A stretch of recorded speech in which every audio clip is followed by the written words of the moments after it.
Labai malonu kreiptis į Jūs ir dėkoti Jums, kad susirinkote ir paminėti 50 metų pogrindžio Aušros išleidimo sukaktį.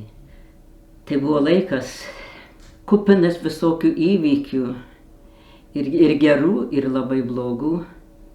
Ir Aušra buvo labai reikalinga. Buvo tokiu atveju, kada bandoma buvo aiškiai ištrinti Lietuvos istorijos gražiausius epizodus. Meluojama visiškai per akis.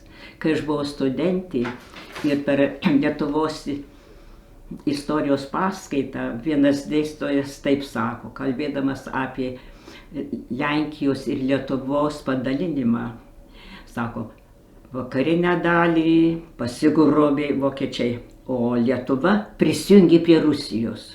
Aš sakau, dėstytojo, taigi buvo padalinimas, o ne prisijungimas. Vienas repliką paleido, šitaip gali pasakyti tik tai Tarybų sąjungos priešas. Dėstytojas atvirai klastojo istoriją. Ir todėl Aušra buvo būtina. Ir kunigai susitarė, kad reikia leisti Aušrą. Nu, čia tėvas Račiūnas Marijonas labai daug prisidėjo. Ir 1975 metais spalio mėnesį išėjo pirmas numeris. Jis išėjo Simne. Tėvas Sigitas Tamkevičius surinko tą visą medžiagą, kur tik kas buvo galima, kas parašė. Ir man teko ten jau galutinai suredaguoti ir išleisti. Jau gimė ta Aušra, bet numeris, nors buvo rašytas pirmas, bet faktiškai tęsinys. Ir skliaustuose būdavo rašoma 40, nu, 41, 42, va taip. Tai va, tęstinys buvo tos senosios Basanavičiaus Aušros. Aušroje būdavo labai geri straipsniai, rašydavo intelektualai. Aišku, mes nežinom, kas jie buvo. Aš žinau tik tai vieną pavardę, kuri tai buvo iš Rumšiškių muziejaus mokslinis bendradarbis Vėlyvis.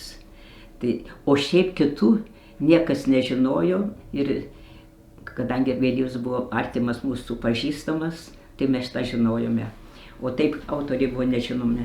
Ir, pavyzdžiui, redaguojant buvo labai lengva, kad nebuvo ką taisyti. Dažniausiai būdavo tokius sodrus, tokie labai geri straipsniai.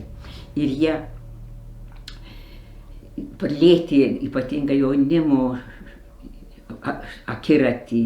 Paskui, kaip jau krūvis pasidarė per didelis, leidžiant Aušrą ir kroniką, tuomet kunigas Lionginas Kunevičius paėmė leisti Aušrą.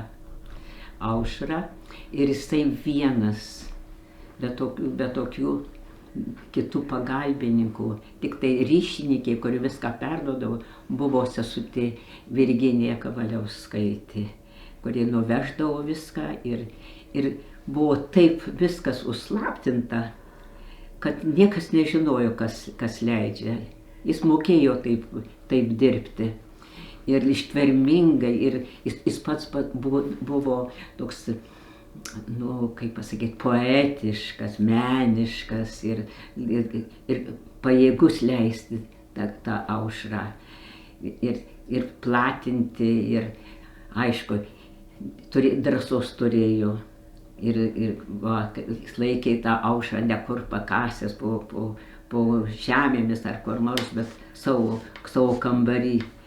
Ir taip ir neišryškėjo iki galo, kas leidžia Aušrą. Aš papasakoju tokį vieną atvejį. Atvažiavo mokytoja su vaikais. Iš tą butą atvažiavo. Nu ir aš vaikams pasakoju apie kroniką, apie Aušrą ir pasakoju, kaip aš spausdinu straipsnį apie Maironį. Ir ten toks buvo eilėraštis iš jaunosios Lietuvos. Jei po amžių kada skaudus pančiai nukris ir vaikams užtekės nusiblaivęs dangus, mūsų kančios ir kovos be ryto naktis, ar jiems besuprantamos bus. Ir kažkaip buvo labai vėlus vakaras, tokia tamsuma, tam kambarėlyje. Ir į tą nuotaiką tokia tikrai tokia sunki. Ir kažkaip savaime ašaros byra ant klaviatūros. Ir atrodo, kad Maironis vat šalia. Aš taip jį suprantu, ta naktis be aušros. Ir tie vaikai pradėjo šaukti, mes suprantam, mes suprantam. Nu ir štai ir buvo taip gera, kad tie nedidukai vaikai kažkas juos pagavo, kad už tėvynę, už Lietuvą, nu labai gražu kentėti, kovoti. Ir tai buvo tokia kažkokia paguoda, nes tada tikrai atrodė, kad naktis be aušros, šitokia imperija. Ir ką tai lietuvėlė gali padaryti? Keli pasiryžėliai